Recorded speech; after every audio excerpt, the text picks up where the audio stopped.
deserted villages. Yes, we'll call it triumphant entry because they are vowed to the Minister of Territorial Administration and the government that they are going triumphantly to their villages. But the question now is, they are going into deserted villages. If you go to Lebialem, if you go to the far northwest region and so on, these villages are deserted. Most of them are refugees in Nigeria. Not to talk of Lebialem, where we know very well that more than 80% of them in Nigeria as refugees. So who are they going to administer or to control or to lead? I'll begin this time with you, Mr. Jomo Cyril. These traditional rulers have decided to go back to their villages. And who are they going to administer this time when those villagers are in the bushes, some of them are refugees? Thanks for keying me in, moderator. To say that on the 19th of August 2020, at the Yaoundé City Council, the Ministry of Territorial Administration, Mr. Paul Atanganji, held a meeting in the presence of traditional rulers from the northwest and the southwest. In that meeting were first class chief, second class, and third class chief. About 59 of them here. Including other administrators, of course. And in that meeting, Mr. Paul Atanganji did say that it was on instruction from the head of state, the person who is now assuming the position of head of state, Mr. Paul Biya. And went further to say that this meeting is holding ahead the regional elections. And so it was important for me to establish the context and the pretext of that meeting. Come now to the actors that are targeted here. And you, the most learned moderator I've met, titled it that the triumphant comeback of traditional rulers to deserted land.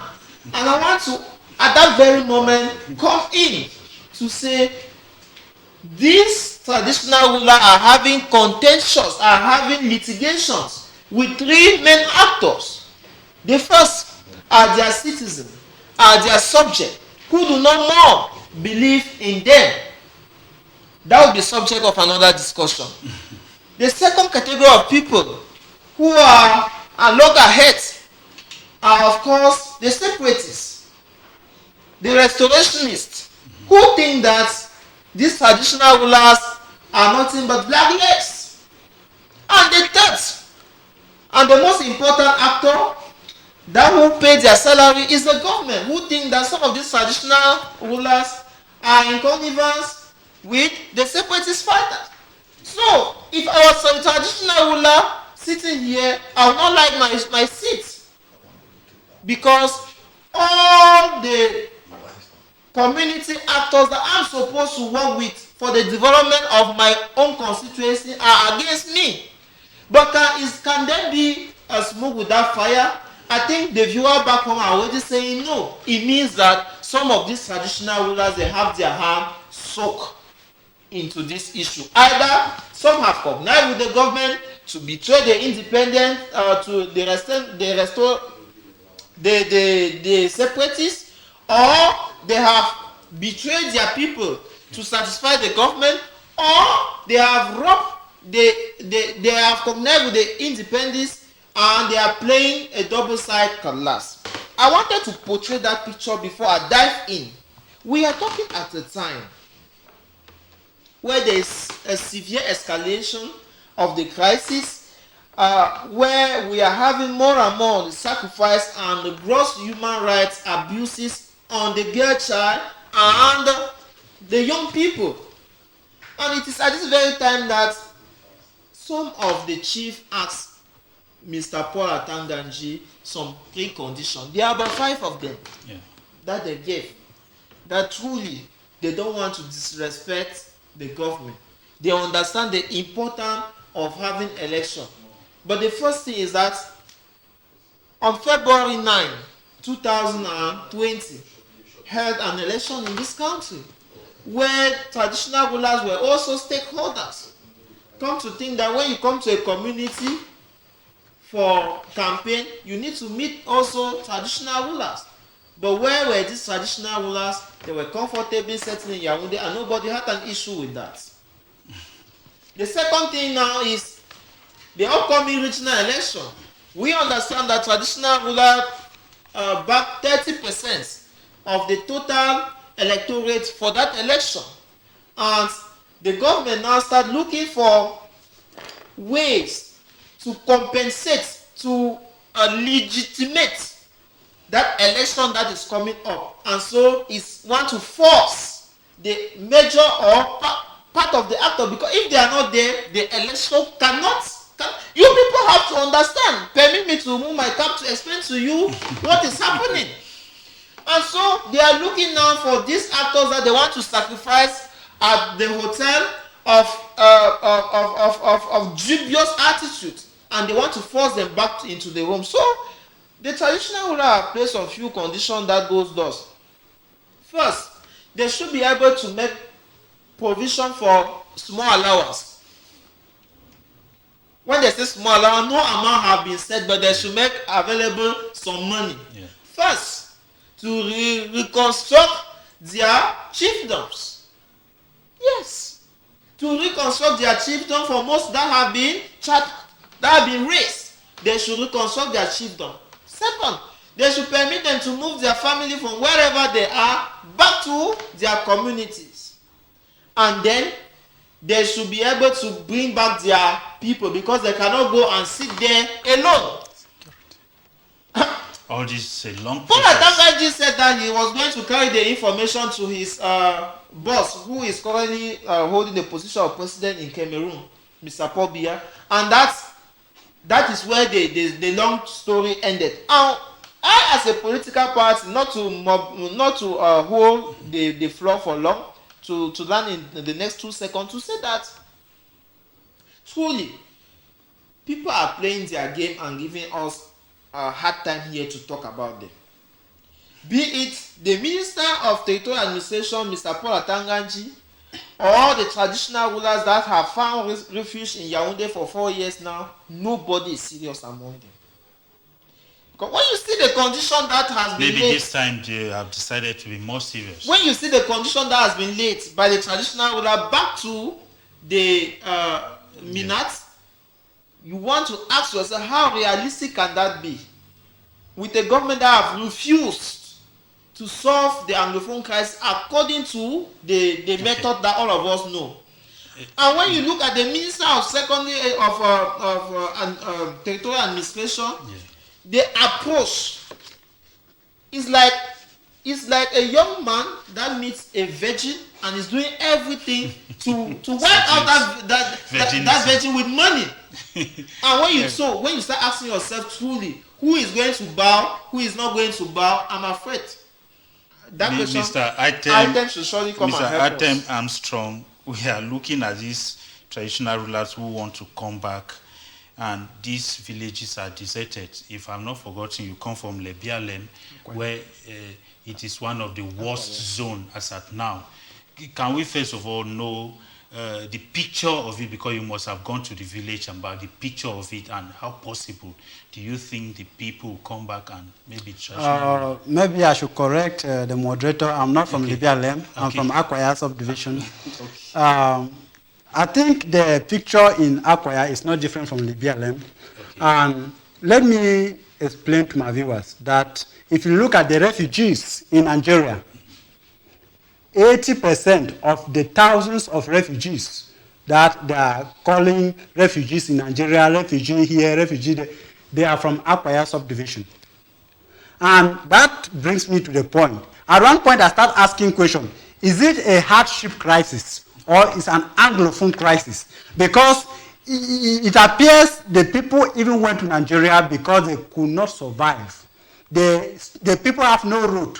The people have no electricity. The people have no water. That is the basic amenity that makes life enjoyable are not there. But they have administrators who sit there and squander the money. They are building houses in Boya, in Yaoundé, and helter-skelter as their retirement home out of the subdivision. But yet, there is no organ.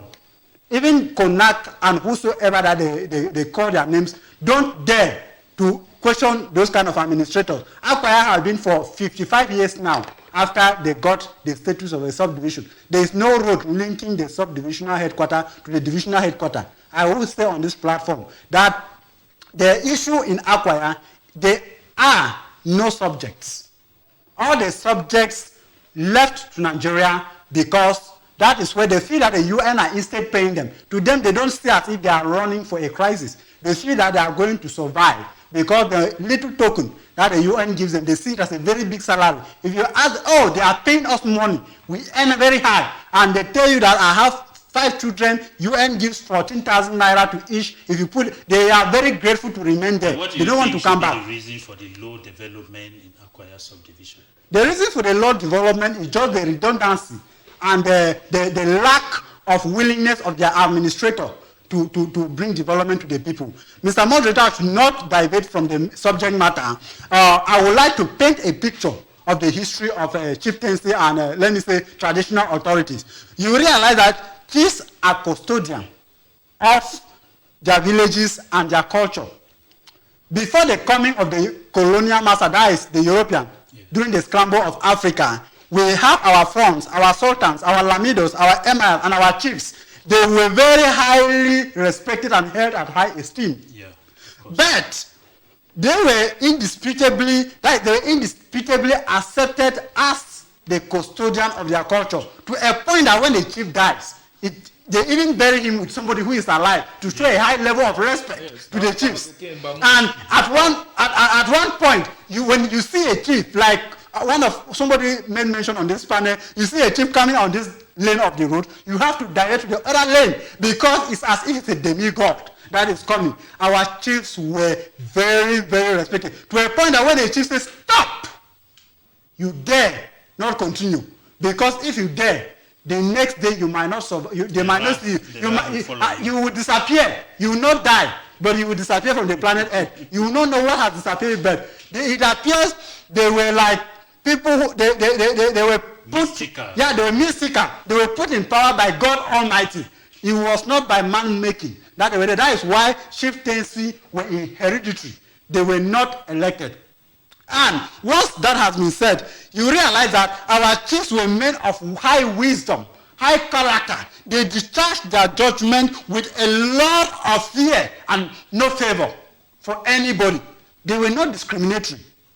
Our chiefs gradually lost their legitimacy after the coming of the colonial master. When the colonial master came in, they started losing their legitimacy and personality to the extent that some of our chiefs, you see them even in the beer parlor, drinking with their subject. You see them in the quarters, fighting with a young boy over a young girl. You see our chiefs. So they started losing their legitimacy to a point that somebody will say, I don't respect that kind of man. He's fighting over my girlfriend. For what? They lost their legitimacy. Now, historians will paint it that when the colonial master came in, historians will say that our traditional authority were bribed with whiskey, with cloths, with mirrors to sell their land and even to become slave traders, where they were selling their subject for feeding, to sell their subject for a token. Now, that was where they started falling. They started having a higher authority who is more dictative than them. That's a now, insight. Yeah, I'm giving this insight so that our viewers will be enlightened. Yeah. This modernization of politics and democracy that came also pushed our chiefs to a higher extreme, where they now started crying. There are some chiefs who sent applications to political parties to become political members. And now, when they were welcome, they had no choice than to fight for political interests. Our chiefs and funds have been derailed for the interest of their stomach now than the interest of their subject. They no longer listen to their subject. They want what will fit their stomach, what will make them more richer, what will make them more influential than pulling. They are afraid the sense of pulling their people together, that's maintaining their culture and continuing with what their forefathers left for them. Our chiefs dragged themselves into politics And when they drag themselves into politics, the politicians have to use them as little boys. Some of the chiefs hang backs of politicians to follow them to Yaoundé and to other headquarters. They have become errand boys. Errand boys, as we can call them. Then, how dare do you want the masses, who rather also have derailed their respect to the political authorities, to be respecting the chiefs? If a chief is now respecting a political figure, then the mass also will respect a political figure, and the center can no longer hold. Now, the West Cameroon House of Chiefs, after the colonial masters left, they have to group themselves to form what was called the House of Chiefs. What were they doing?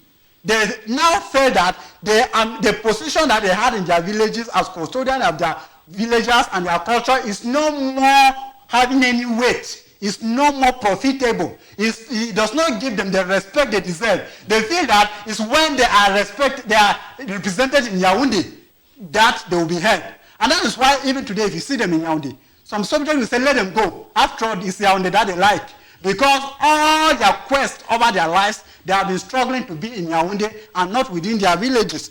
Previously, traditional rulers were based on inheritance, like I made mention here. Yeah. And nobody can be asking to be elected as a political figure. If you dare, you will be killed. And when you are killed, nobody takes responsibility. It's because it's the gods, as Nigerians will always call it. The gods have not permitted you to inherit. So these mystical powers, where have they gone? The mystical powers have been desecrated. Yes.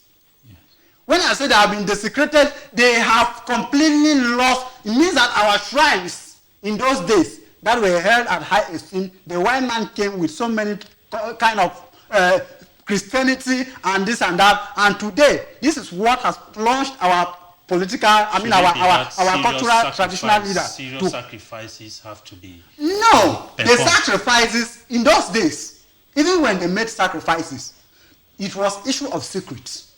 Okay. And it's the secrets that have been sold for money. You see, when the president of the republic went to Bamenda, he was made what? The chief of chiefs. The chief of chiefs. What does President Paul Biya know about the culture and of the forms of Bamenda? When in fact, at one point, the Bamenda people were the people left with culture in the whole country. Where if you then mention the forms, you are making a mistake because they don't compromise. But when the president of the republic came to Bamenda, they have to compromise their position, and they sold their titles to a foreigner. They sold their secrets to a foreigner. Now, let me allow Mr. Monte talk. Yes. When multipartism came in the 1990s, when John Fundi brought in multipartism, the politicians started lobbying. They started lobbying to have a mastery of the subjects. And they said that in their tactics, it's strategizing.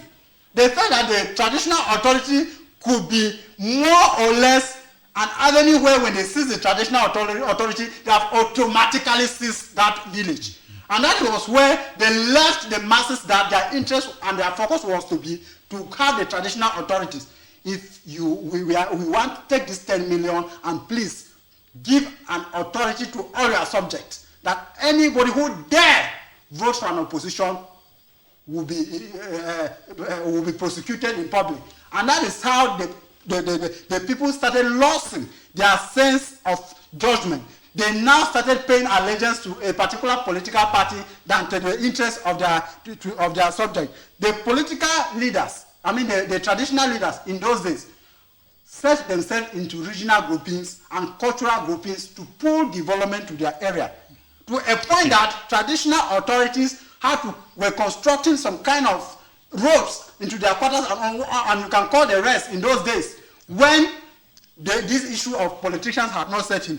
But today, they are crying to a particular figure who they feel is a more superior authority. Okay. Maybe I might come in later. Let me give the floor to my fellow panelists. While you catch your breath, and Mr. Anjomosiri, he has given some wonderful insights there. And we are looking at this triumphant entry of these traditional rulers back to their villages. Some people call them internally displaced chiefs. Now, you see, these traditional rulers, with the conditions you gave, now the government has to make sure that they come back to their places. they have lost some of their rights. Some of those shrines are no more there. That makes them to be very powerful and so on. Do they have those rights as traditional rulers again?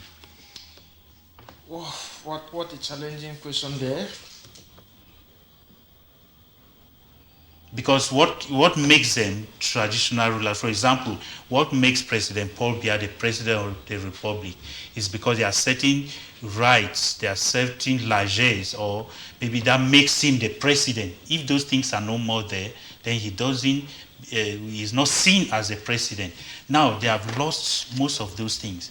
Do we see them as traditional rulers again? I will just done. speak from where the learned panelist, Mr. Item Armstrong, did put his full stop to say that there are two concepts in leadership: legitimacy and legality. Okay? Now, the question you are shooting on my face here is that of legitimacy, whether they can still represent something.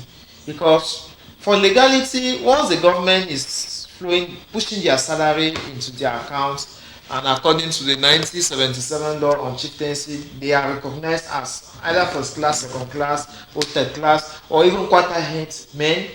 They are legally recognized by their administration. So, on the question of legitimacy, I'm happy to say that they are no more legitimate to the people. I'm happy because it's a whole system that is being destroyed from the head and is taking the body. I'm happy to know that today our chief do not really represent that value. Whether you call them president of the Southwest Chief Conference, whether you call it represents nothing. People can give you the illusion that actually when they are passing, like when the Southwest Chief visited the University of Boya. Yeah. Truly, 10 years ago, 20 years ago, that kind of visit would have hurt the town. They could have been passing and you'll be hearing but traditional sound. Quick. Those kind of sound that will make people want to come and see. Or they are going to have a lockdown, a complete lockdown. No, we grew up in a system where traditional women, the day that they are coming out, nobody goes out. What are we talking about? Oh no! Maybe civilization. They don't have legitimacy. It's finished. So to answer your question very straight is that they have their legality, their legality from the government. But what makes them legal is that these deserted villages, the people should be brought back because it is the people who give them the power. They don't represent the people. That's what I'm trying to tell you here. Nobody would like to identify himself with a chief that goes on air and is talking about politics. Because when you talk about politics, you're already biased. It's like a pastor who talks about politics. How do you expect your... one day I told my pastor, there's no way when I follow your sermon now, it look more like a CPTM church conference. And there's no way I can sit there comfortably. He told me that I was being arrogant, but I told him it's the truth. I'm sorry to say like that. So I was not more comfortable. I come my back and said, okay, I'll be coming now from time to time. What about my faith? It's between I and my God. That is the same thing that happened with the traditional rulers. And you were asking about shrine, and I told you that I will pick from the full stop that Mr. Item placed. He talked about the desecration, meaning that the devalorization of the culture, of the shrine. No, those who are joking with culture exists. Mysticism exists. Yeah. Yes. So, when they started saying that right, and there were certain things that were not supposed to be seen by the naked eyes of people who have not been into, there's a word, you know, before you enter a secret court, there are certain practice that you need to perform. Okay. Yes. So when you allow people to see certain things that they were not supposed to see, you, the person who is introducing them, you lost certain rights. Are you getting me? So it's not really that person who is being intronized that actually lost the right, but you, because you master the house of secrecy. And so you are not supposed to expose certain things, like when a soothsayer tell you that don't go and say this to your husband. Don't put this food where there is light. If you go and expose it where there is light, the consequences are there. That is exactly what is happening with our traditional ruler, where they cannot more perform mysticism. For example, a traditional ruler is not supposed to go with a woman that he has married, and once he has gone with a woman, another man is not supposed to go with that same woman. Yeah. If you dare, you people will hang together, and he will be the only person to come and separate you. That was before. No, but now, if you're in the neighborhood, the chief, you are not careful, you probably might share a child in the house and you will not know. So Mambo, the situation has deteriorated, but we are saying that we are coming back to our norms and culture. We started dressing like this not by our making. We understood that we must bring back our culture. Everybody following the program, you can do it in your own way. Stick by your value. Don't wait that the traditional ruler who is already receiving salary, because as it goes, the future is getting worse. And that's why you have some community where custom and tradition is not more something that people talk about. Especially those urban centers. I'm sorry, but that is what happened.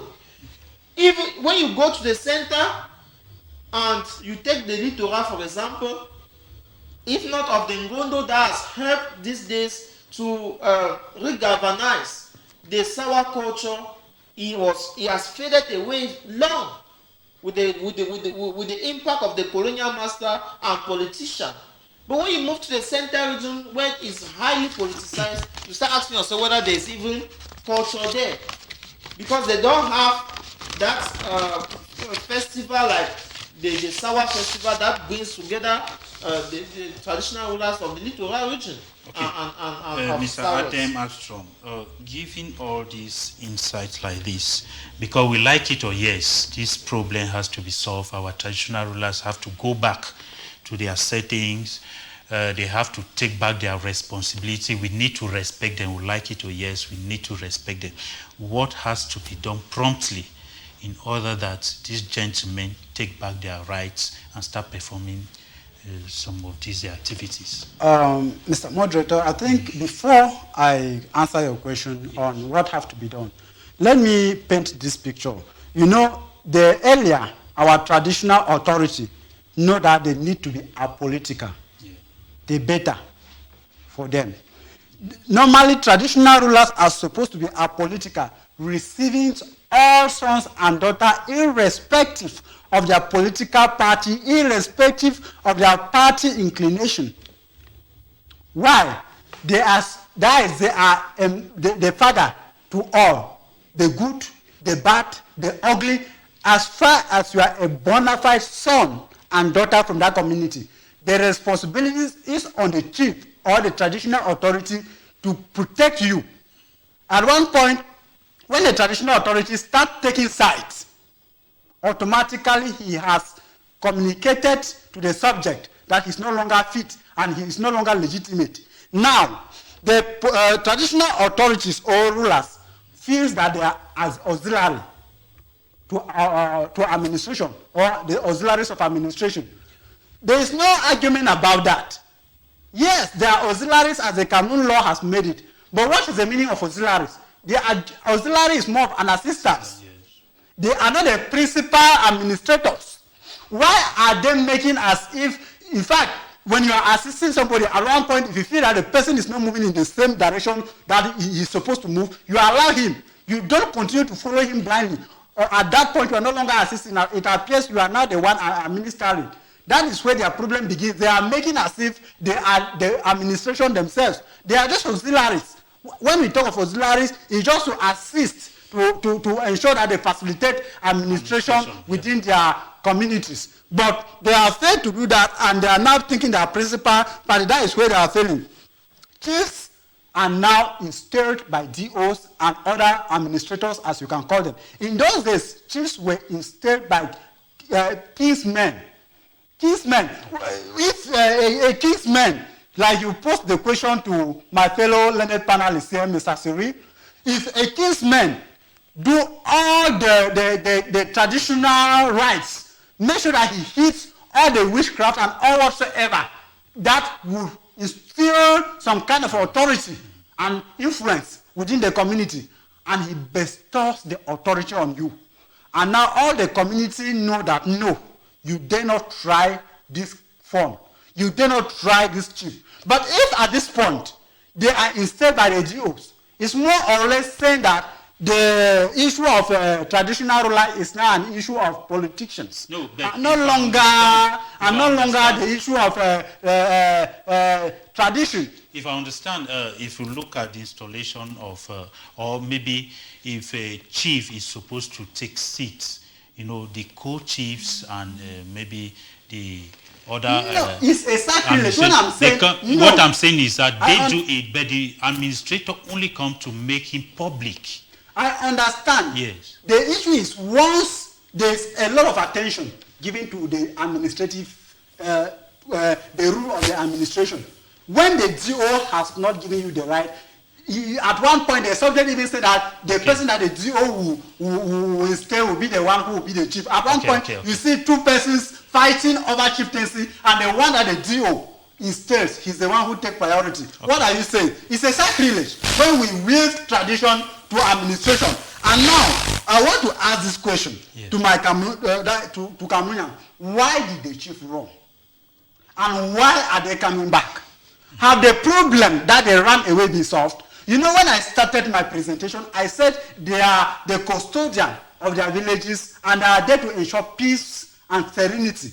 They are there to ensure that everything... Therefore means they have failed their duty to ensure peace within their community and they have run away. The peace has not returned. Why are they coming back? To an extent that they are asking for security. If they come with army, they come with the police everywhere, and a subject is leaving from the forest to come and consult. When he's leaving back to the forest, you might not see that subject again. Automatically, that indirectly not follow the right track. It means that they are not, if they are coming with security as they are pleading to the administration to ensure their security, they are no longer the rights of their subject. And now, the worry, the highest worry, is that in some of the villages, like Libya, we have new chiefs that have been installed by the subjects. When they are coming now, who will be the chief? This issue, I am not saying that those new chiefs are legitimate, rather, but what gives legitimacy to the chiefs is when the subjects crown them. And these very subjects that you were administering have crowned another person who with a lot of influence, who have shown goodwill to them, who have refused to run away from them, who have said, here we die together. And now you are coming. And as you are coming, the chiefs were not even tactical. To me, I feel that the chiefs would have put their head together, informed the government that they are returning to their chiefdoms. Okay. But now if the very government that the people are disgruntled with them, they consult them and they are asking for help from them, financial support, this and that, automatically they are coming, they will not still be welcome. I feel that I don't accept a few groups of individuals who might hijack the scene to oust their chiefs. Maybe I don't support that, but I feel that the earlier our traditional authorities abstain from self-interest for the general interest, the better. Because if you look at in those days, traditional authorities were not working. They were not doing anything. The masses build their houses. They ensure that they live a luxurious life. But today, because they no longer listen to their subject, because now they think that the government is the person who can feed them, the subject to have seats. And now they are instead the people coming, the chiefs are the responsibility of the subject. They should not be moving to somebody in Yaoundé to feed them. If a chief is from Akwaya, a chief is from Uyuka, from Libya, then he should cry to his subjects for help and not maybe while we take a bend to this topic, to take the last topic briefly. Mr. Njomosiri, you are a die-hearted Christian.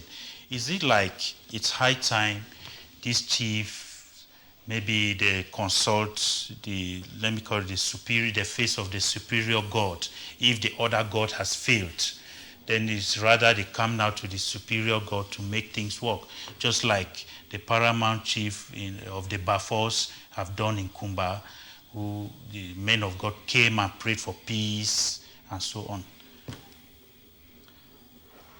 Mr. Mwambo, when I was very young, we studied one thing in philosophy, religion and tradition. And by the end of that year, all I learned was that religion and tradition are not conflicting, but they can neither cohabit. They are not conflicting, but they cannot cohabit. Meaning that it is only of this time that we see ecumenical services attended by traditional rulers. That is not how it used to be. It is now that we see traditional wedding being celebrated amidst pastors. That is not how it used to be. The fact that you tolerate culture or religion did not make you an eligible person for their practice. The mixture between both is what is bringing confusion in the society. Because truly there is an ultimate God, which is not the one that religion is preaching, which is neither the God that people are worshiping on shrine, but is the one that people have in themselves that permit them to distinguish right from wrong. Because each time, because all the heart criminal that you have today were once angels. But time, circumstances changed their mind. And so I'm bringing all this evidence to tell you that the confusion in the society have created a scenario where you start asking yourself, why is there a lot of chaos? And so back to your question, to seek the face of the superior God, we simply appeal for conscientization. A situation where you bring back consciousness. Who am I? What they call the Ubuntu spirits. When you have to go back to your grassroots. And it goes back to the young people who are following us, and I keep telling them, you cannot leave your profession as a carpenter and you spend your time admiring a university doctor. Because if you develop your carpentry work, you will earn as much as even a university doctor. If you master your camera, you will earn as much as a university doctor, but you owe that university doctor respect as much as the university doctor owes you respect. And so, the ultimate quest of success in life is not to discover new world, is not to discover new face, is not to discover new arenas, but is to develop what you have acquired in life. Is to mature the thoughts you have gathered in life. What Steve Jobs we call connecting the dots. Because truly, it is when you connect the dots from behind that you can trace the purpose for which you were created. And so our traditional rulers, because this message is meant for you. But don't you think that truly it's not pleasing the Yaoundé administration that will serve you out of this situation. Okay. It is neither telling anything to your people, to your subject, that will solve the situation. It's to ask yourself, what pushed you to Yaoundé? Has the issue been solved before you start taking the next bus stop to Boya or wherever? Because truly, if you don't answer that question, you will come back and meet the same mess that you left. Okay. Just a few seconds. I also want to encourage our traditional authority to come to the knowledge that they took an oath to serve their subject and not the government. Therefore, at one point, they should always prioritize the interests of their subject. And I want to call on the subject as well, that if the traditional authorities have come with a repentant heart, a genuine repentant heart, they should forgive and forget. A father remains a father. There is nobody who is perfect. We all in life make mistakes. As such, these our parents must have, like we put it here, they must have mistaken. Yeah. And now they are coming triumphantly with a high regret why they ran away from their villages. The fear I have is that most of these villages, thousands of their subjects have been killed because of crossfire by the separatists and the military. Now, the worry that might be in the mind of the subject is, what are we going to administer? And a mother that feels that the chief had the responsibility to maintain serenity within the community, but the chief was not there. Now my daughter is there, my son is there, and everybody is there. He might be feeling that it is immaterial for me to be respecting somebody whom, at the point when they were insecurity, he ran away. Now that he feels that he is coming. And I want to also call on the election Cameroon to give a second thought, because this is the issue that municipal authority, traditional authority, will be incorporated into issue of responsibility. We go further to hamper the manner in which they give attention to their subject, and their subject needs them more than the way the administration needs them. Thank you. Dear viewers, we shall take the last topic briefly, which is going to be on the coup in Mali, the coup in